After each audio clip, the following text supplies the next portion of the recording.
It can be said that the 100-Year War's blame can be brought down to two avatars, Roku and Aang. And while Aang gets some leniency on this for being just a boy, Roku knew all along what Sozin would become and did nothing about it. Well, I won't be unfair. He thought he straightened Sozin out, but the way he went about it wasn't the best, and that opened up an opportunity for Sozin. When Roku was in need, Sozin looked to him and said no. He left Roku to die on that volcano, believing it to be a sign of his divine right to be ruler. Roku died that day having failed, and that failure passed along to the next avatar, Aang. The responsibility thrust upon a boy far too young. But it makes me wonder what it would be like if Roku did things a little differently. Welcome to the Amagi. Before we begin, only 25% of our viewers are subscribed, so if you're a fan of the video, please like and double check if you are subscribed. And with that out of the way, let's get into the video.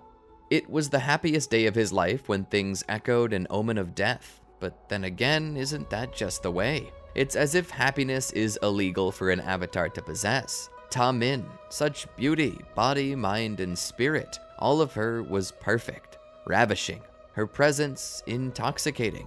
Perhaps it was because of her that things slipped. No, that would be casting blame, and to cast it upon one so fair felt wrong. No, Ta Min was not the cause of everything. It was Roku. For so many decades, duty fell upon the shoulders of the avatars. From Wan to Kyoshi, the weight of the world rested on their backs. Despite everyone believing the avatar to be all-powerful and all-wise, the truth hit harder than an earthbender's stone. They were just men. Men and women with an internal repository of knowledge that at best would cooperate and at worst remained untouchable. The avatar state. It was something that could happen spontaneously, though the strongest among the avatars had learned to do it at will. Generally, that came last though, and in most cases, it was the hardest thing to master. Roku himself had tried to force it at least once, and that had nearly doomed an entire ecosystem. Yes, he managed to stop it, but even still, the avatar state didn't make him all-knowing. It simply gave him the wisdom of the elders, and to be perfectly honest, anyone who is truthful, long-lived, and humble enough to admit that they didn't know everything could gain wisdom that, while dissimilar, was equally valid and near equally potent.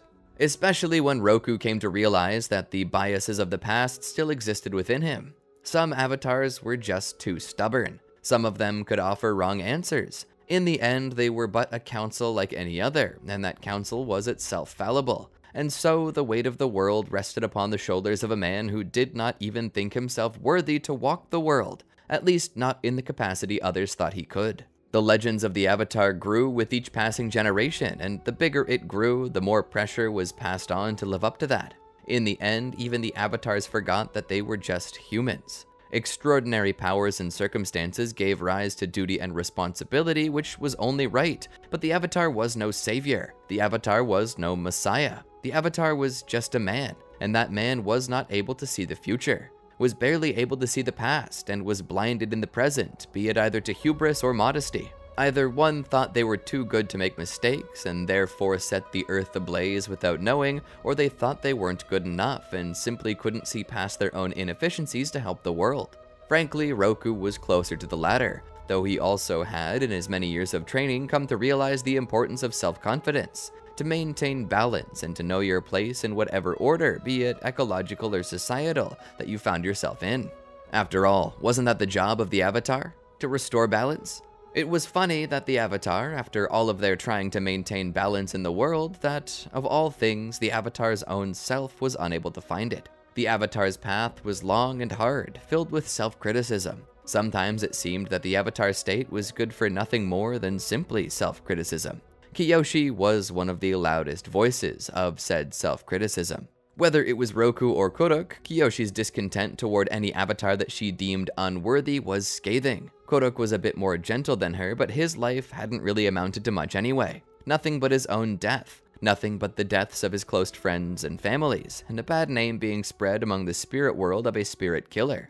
It was just so much. Too much sometimes. How often had Roku wished he could simply cast off his burden? How often had he thought that it would be better to give up? Oh, he certainly wanted to, but he had to keep moving. He had to face even the most bitter of circumstances and mediate between people. Few titles bore as much weight as the title Avatar, which meant when the world began to fall apart, people began looking for him. Roku was the sole custodian of the planet and its people, and no matter what happened, he would always be named responsible. Perhaps that's what led to his strange outburst against Sozin. On the very day of Roku's wedding, after a beautiful ceremony, Roku, being ready to fall into the arms of his lover to begin his honeymoon, instead found himself falling into the arms of adversity when Sozin called him to the side. A plan. That's what it was.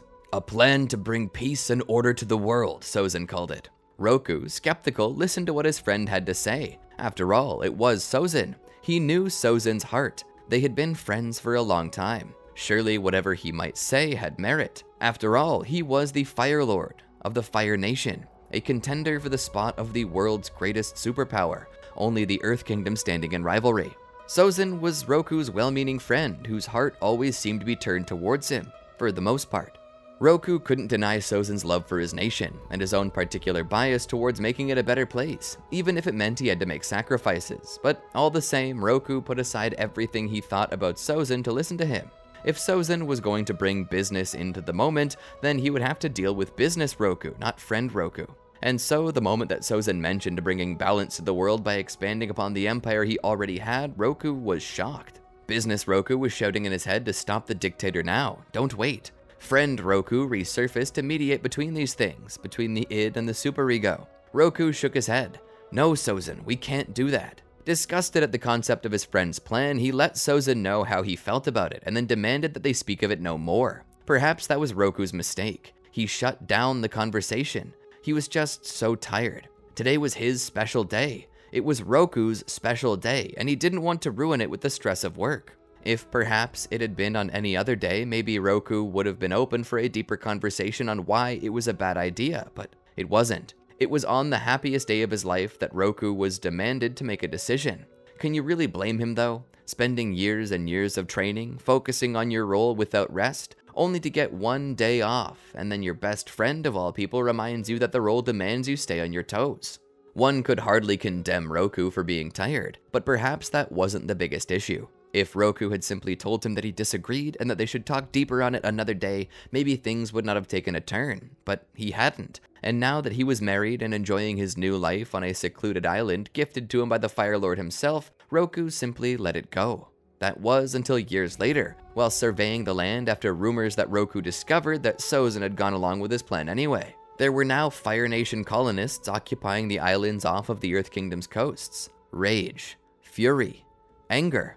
Roku would need to invent a new word for how he felt. I suppose one way he could think would properly encapsulate his emotions, or at the least be used to offer some semblance of a measurement of the width, lengths, and depths of his pain. Betrayal. Sozin had not only disobeyed Roku, but had gone behind his back to secretly push forward their plans of expansion. Expansionism was something that was picking up speed these days. It was mostly the brainchild of the Fire Nation and the Earth Kingdoms in their never-ending bid for power, their need to surpass the other. To prove that they were the strongest by expanding and bringing their culture that they deemed superior to the rest of the world, unknowingly choking out the culture that was already there. It wasn't always as bad as killing someone, but the removal of culture sometimes stole the identity of people and their homes, causing them to forget their roots and leave them as a transplant into a new existence that was foreign to them in literal and figurative senses. Roku's anger was kindled like a flame, a funeral pyre burning for Sozin.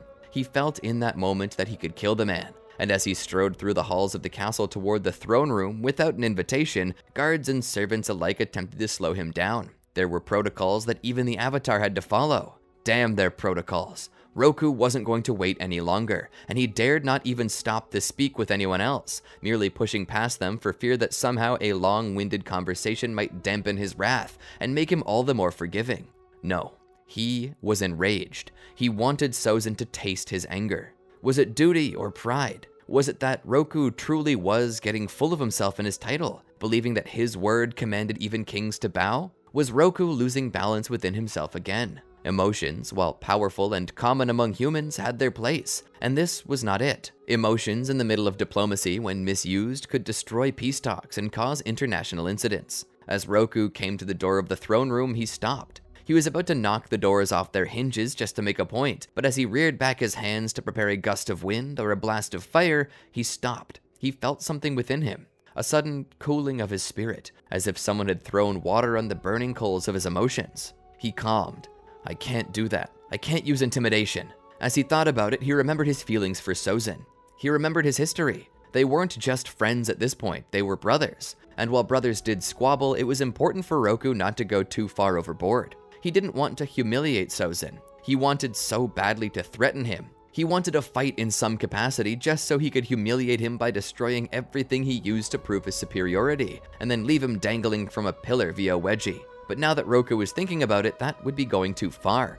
Threatening Sozin, destroying the throne room, and leaving him hanging by his undies would destroy the poor man's self-image, as well as the image among his servants. This would drive a wedge between them that could never mend, and could possibly lead to something far worse in the future. It would kill their brotherhood, and despite Roku's anger, he didn't want that. He still loved Sozin, and wanted to make things right the correct way that saw Sozin understand just how upset Roku was, but did so in a manner of respect, so maybe Sozin would follow not his pride, but his conscience. Letting his hands dangle at his side, Roku took a deep breath to calm himself. Letting go of the excess anger that controlled him, Roku bottled up what he had for proper use in the conversation. Roku stepped up to the door, and instead of bursting his way through, he simply let out a knock. A servant would open the door. Roku would ask to speak with the Fire Lord, and despite the servant at first attempting to deny the avatar, something that they could only do through chattering teeth and knocking knees, Sozin called out and asked if it were Roku. With the servant confirming such, Sozin demanded that Roku be allowed to enter. The servant obliged, letting Roku pass through the doorframe into the ornately designed room. "Roku," Sozin said with joy in his voice, "to what do I owe the pleasure of this surprise visit?" Roku wanted to tell him off, but he bit his tongue. "Patience. Don't force your point. Remember what happened on Crescent Island," Roku thought to himself. He cleared his throat to purge it of any emotional cracks or squeaks. With a calm voice that echoed wisdom and strength, as well as a bit of gravity to let Sozin know he was dealing with business Roku, he spoke. "I came to speak with you about your Imperial expansion plans." Sozin smiled. "Ah, are you finally on board, Roku? That's wonderful." Roku felt a surge of emotions, and they weren't positive. He bottled that up too. "No, Sozin, I didn't come here to agree with you or applaud you. I came here because I recall telling you I didn't like the idea, and now have noticed that you have disregarded my advice and begun expansion by placing colonies in the sovereign territory of the Earth Kingdom." Sozin looked down as if knowing that this was going to be an unpleasant conversation. "With all due respect, Avatar Roku, I am the Fire Lord. The way the nation is run is not up to you, but up to me." Roku felt his dander rising. What he wanted to say was something to the effect that Sozin was a weak man compared to himself, and that if Roku decided he could kill him now and wipe those colonies off the face of the earth. But that's not what he said. Diplomacy. Diplomacy was key. This wasn't only a conversation between friends, this was a conversation between two political figures, and Roku needed to treat the situation carefully. "Indeed, you are the Fire Lord, Sozin, but I am the Avatar, and international balance and order has generally been universally agreed upon to be within my domain. While I recall you stating that expansionism would be a way to better keep the world in balance and to help take some of the weight off my shoulders, we can't forget that the decision on what to do with my responsibilities is mine, not yours to make." Sozin seemed to be getting a little upset. "Roku, have we not known each other for a while?" Roku nodded. "Since childhood." "Have I not always treated you as an equal?" Roku nodded. Sozin had always treated Roku as an equal, even going so far as to give him the Crown Prince's headpiece. "Indeed you have." Sozin sat back. "Then why are you trying to put yourself above me? I felt that making you equal with me was probably more than you deserved, but you are my friend. Will you not at least offer the same respect to me?" Roku was getting strawmanned. His argument was never about being above Sozin, though in the idea of strength and purpose he probably was. But that was a totally different dilemma for a different day. "Sozin, I do not try to put myself above you. I simply have a job that is different from yours. I'm not better than you by any means, but I do have responsibilities that I simply cannot ignore." "What about your responsibilities to your nation?" Sozin asked. "You're a citizen of the Fire Nation. Where is your patriotism?" Roku took a deep breath. "I was born in the Fire Nation to nobles, friends to a prince. Indeed, I am a member of the Fire Nation." Sozin smiled. That was until Roku started the next part of his sentence with "but." Sozin's smile faded. "I am also a member of all other nations now. As the Avatar, it is my job to take in the whole, not just one nation. I most certainly want the Fire Nation to prosper, but I cannot be biased, else my job no longer holds any meaning. If I were to favor any one side more than the other, balance would never be restored. Think of it like this, Sozin. When we were younger, we used to play that tabletop role-playing game, do you recall? Sozin nodded. Roku continued. In that game, certain classes were restricted to a certain alignment. Druids, for instance, no matter what, must be a neutral party. Do you recall why? Sozin nodded. Because druids represent nature and fight for its balance.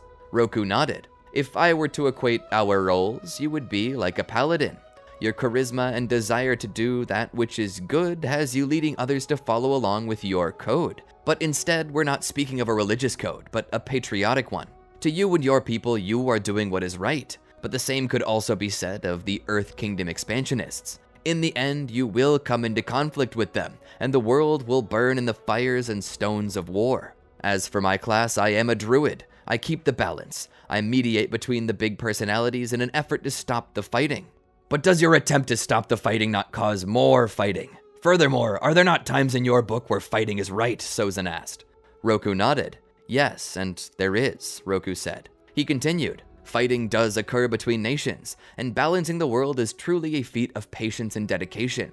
And while there are times that are okay to fight, we should seek all possible solutions and then balance whether the war itself is required, or if the reason for the war merits anything. But the avatars have only warred when they were left with no true choice. All the great avatars, at least. What I'm saying, Sozin, is that even the noblest of intentions can be wrong when one doesn't account for the larger picture. Sozin sat there and thought about it. Roku continued. What you will do is force people to undergo a change they do not want, a leadership they do not want. People want leaders who are like them. That inspires patriotism. Imagine for a moment that a day comes when a member of the Earth Kingdom, an earthbender, sits upon the throne of the Fire Nation, calling himself the Fire Lord. Sozin let out an audible gag as an expression of what he thought about that situation. You do not enjoy the taste of that on your tongue, do you? Roku asked. Sozin then spoke. So I suppose you're now going to ask me to apply that perspective to the Earth Kingdom. Roku nodded. The people of the Earth Kingdom will not feel patriotic. They'll feel oppressed as their culture is erased and replaced with something foreign to them. That will lead to discontent, riots, revolutions. Then we'll put those down the same as we would in our own nation, Sozin said. It's no worse than what the Dai Li do in Ba Sing Se. Roku looked down and then to the side before returning his gaze to Sozin. Sozin, please allow me to appeal to our friendship, to our past, to everything we used to be and still are. You know me. Am I really so selfish that I would ever think myself above you? Do you truly think I would lead you down the wrong path for my own benefit? Sozin sat there for a moment in silence. Roku spoke. You do believe I would do that, don't you? Sozin was silent a while longer. Roku looked down and let out a sigh. He stepped forward. He took off the headpiece that Sozin once had given him and put it on the ground before kneeling before his friend. You are the one who rules this nation, not I. If this headpiece gives you doubt to where I think of myself compared to you, then you can take it back. If I never was an equal with you and never will be, that's fine. But know that from the bottom of my heart, I'm truly doing what's best for the world. Then what do you suppose I do, Roku? Sozin asked as he sat forward on his throne. Roku looked up. Trust me. A silence passed on for a moment longer. Trust you? Sozin asked. Roku nodded. Yes, we all have our jobs, Sozin. And as we are required to work together, there will always be overlap between us. But I implore you to remember that the lines we draw on the map exist only on paper, and the kingdoms we forge are only a construct of humanity. A construct designed to bring order, Sozin interjected. Order, yes, but isn't bringing that also my job? Do I not have the wisdom of nearly 180 avatars since the cycle began? It's a lot on my shoulders, Sozin, a heavy burden that I cannot carry alone without you. But at the same time, you must know you cannot carry my burden alone either, no matter how well-meaning we both are. A very wise old sage once told me this. Yesterday is history, tomorrow's a mystery, but today is a gift. It's why we call it present. You and I can't change the past, nor can we set the future in stone. But today we have control over. And while the actions of today echo into the future, we have to realize that all human constructs are temporary. Nothing we build will last forever. And one day when you pass your kingdom to your heir, and they pass it to theirs, etc., and someone will think differently from those you wish to conquer, everything crumbles. For all we know, in 100 years, the Fire Nation may be the one extinguished due to this war as opposed to any other nation. While we hold faith in our own abilities, I've always known that overconfidence is a pitfall. Roku stood. Sozin, from even before the very beginning of my journey as Avatar, I was riddled with self-doubt. You always told me that it was a detriment, and you were right. You told me to be confident in myself and to take risks, and I never forgot your advice. I made it a part of myself, a very important part of myself, and now I return the favor. While healthy confidence is a good thing, overconfidence can be as much of a detriment as self-doubt. When we forget to view ourselves through an objective lens, we lose focus of what we are truly capable of. This is why balance within ourselves is where we must start. We cannot bring balance to anything or anyone else unless we first find it within ourselves. Roku stood and drew closer to his friend, kneeling beside him and putting his hand on Sozin's. Friend, I promise you that I'm only telling you this out of love. I know how great you are. You do not need to prove it. Please, stop for a moment and think. Will your nation truly suffer without expansion? And what will become of those who you take over? Will this eventually lead to more pain than it's worth? Sozin thought deeply about it. Roku, I suppose I never viewed it this way. Roku took his friend's hand tightly in his own. Sozin, our nation is great, but to find balance with the other nations, we need to respect them and see them for what they truly are. We're all just a piece of a greater whole. We're all just inhabitants on a tiny blue dot in the cosmos called Earth. And while we need the fire of the sun to warm ourselves, we need the earth below our feet to stand. We need the water around us to drink and the air in our lungs to breathe. Each culture is different, but that doesn't make it bad. Seeing the way others live their lives can be thrilling. Roku pat Sozin's hand. I know what I'll do. I'm going to take you with me on my next adventure. I want you to see the world as I do. In secret, I'll take you out to meet the air nomads, to have dinner in the home of an impoverished Earth Kingdom citizen, who despite their poor lifestyle find joy and happiness in the everyday. I'll show you how they hunt seals in the north. I'll take you ice dodging in the south. You'll see pain, but you'll see joy as well. Then you'll understand the proper ways of helping people. It'll be good for you. Sozin thought about it. Are you sure it's a good idea? Who will hold the kingdom in my absence? Roku laughed. Is your wife not a queen? Do you not surround yourself with trusted advisors who will work according to your will in your absence? Sozin thought about it. All right, if you think this is a good idea, we can do it. Roku let off a laugh. Let's go cause a little trouble, just like in the old days. Let's forget about our responsibilities for a time and readjust to our present. Then we can better work together to make the world a better place, just as I always wanted. Sozin smiled and agreed. Roku was quite pleased with this turn of events. He and Sozin kept deep in contact after that via mail. They were constantly planning to go on adventures just like they were when they were children. The first place they were planning to go was the Southern Air Temple, but as they planned their journey, it didn't take long for the volcano that housed Roku's home to begin to erupt. Roku knew that the people couldn't stay, so he sent his dragon Fang to protect the people, and to ensure that Ta Min escaped safely with them. But as he personally fought off the blaze of the volcano, a second erupted. It was becoming far too much. Unbeknownst to Roku, Sozin was watching. The smoke could be seen from the palace. Filled with worry for his dear friend, Sozin personally got on his own dragon and flew off in that direction, instructing his officers to send emergency orders to any Fire Nation vessels in the area to make their way to Roku's island, in hopes of aiding the evacuation. Sozin got there quickly, and as he did, he found Roku personally attempting to divert lava flow. Sozin, Roku called. I'm here, he shouted as he rushed to Roku. Careful, Roku called out, and just then, a geyser released noxious gases into the air. Sozin covered his face as to not breathe it all in. Are you okay? Roku asked. I'm okay, Sozin said as he got closer. How can I help? Roku looked over. I don't suppose you could spontaneously develop earthbending powers? Sozin shrugged as to say that were impossible. Well then, Roku said, try bending the flames in the magma.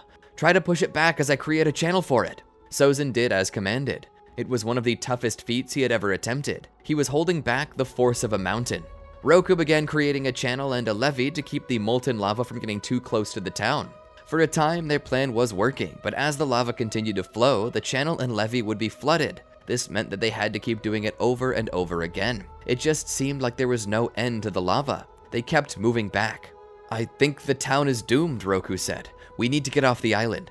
Way ahead of you, Sozin said as he pointed out to sea. Fire Nation Navy vessels were already in the bay, getting ready to dock. Let's hurry and join them. The two of them began to run for their lives down the hill. As they did, the lava flow began to make its way over the final levee, but that was okay. It was still a slow-moving flow. They could outrun it, or so they thought. That's when Roku, not paying attention, took a blast of noxious gas right to the face. Choking on the gases and the ash, Roku coughed and gagged. "Sozin!" he called out as he fell to the ground. Sozin looked back at his friend, then to the lava, and then back to his friend. A demonic thought entered his mind. "Let him die." Sozin was shocked by the thought. "Let him die, and you can continue your expansions." Sozin was ashamed to have even entertained the thought. He cast it from his mind. "No, Roku's my friend. If he dies here, then so do I." Sozin rushed to Roku, put him over his shoulder, and then began to drag him down the mountain. The extra weight had slowed Sozin down, and now the lava was catching up. "Is this really it? Is this how I die?" Sozin wondered. He smiled a bit. "It'll make a good story for my legacy," he thought. Fire Lord Sozin. No man could kill him, but he fought off a volcano and only lost because it cheated. He laughed a bit. Roku looked over. "What's so funny?" Sozin shook his head. "Nothing. I was just thinking up the epitaphs on our tombstones." Roku smiled a bit. As it seemed like they might perish, they would find luck to be on their side as Fire Nation soldiers rushed to their side to push the flow back. Sozin's dragon would land nearby. Sozin would lead Roku to it and then would get atop on his own. A couple of soldiers joined them as Fang would grab the remainders. They would fly out to the navy vessels that had already set sail with survivors. Ta Min ran to them to check on her husband.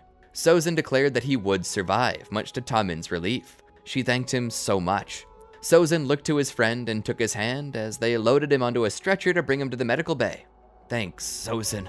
You're a real lifesaver." Sozin smiled. "You think I'd let my best friend die? Pshaw." Sozin then offered to fund a place to stay for all of those displaced, even letting Roku and his family stay in the castle with him. As time passed, they got to begin their travels, where Roku started to show Sozin what other cultures were like. Sozin got to participate in so many different feasts and parties that there was no way that he could say he didn't have fun. And one night, as they were sitting on the steps of the Southern Air Temple, after a day's worth of bison flying and gliding, they sat outside to enjoy the totality of the nature around them. In the sky, a comet passed. Sozin felt such power from it as he looked upon it. He knew that with that power, he could have subjugated entire nations. But now that he'd been experiencing these nations bit by bit, he began to realize that he didn't want to snuff these places, these cultures. He wanted to find new ways to help people. He would continue to study with the monks at the air temples to learn how to better lend a hand to those in need, and would once more reopen and further expand upon the Fire and Air Center of Learning back in the Fire Nation to help the rest of his nation accept a new way of thinking, to move past expansionism, to redefine what fire was, not a destructive force that destroyed all in its path, but instead a source of life that gave warmth and safety to all those around it. Eventually, Sozin and Roku both passed away. Aang would be born to the air nomads at the Southern Air Temple and would go on to realize his role as the Avatar.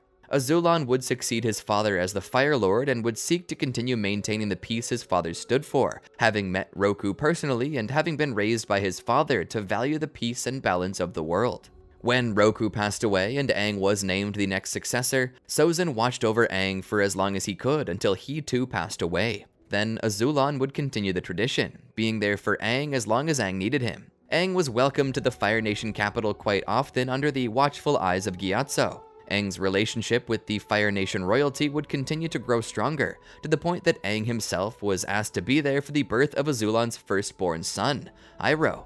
Aang would take Iroh under his wing and explain everything that the Avatars as well as Sozin believed in, and Iroh took to it well. Ozai, the second-born of Azulon, however, was more mischievous and more violent. There was a darkness in Ozai that scared Aang, but he attempted to ignore it due to the purity of Iroh, who would later go on to succeed his father for the throne. Under Iroh, an unprecedented era of peace occurred that even Sozin's time as Fire Lord paled in comparison to.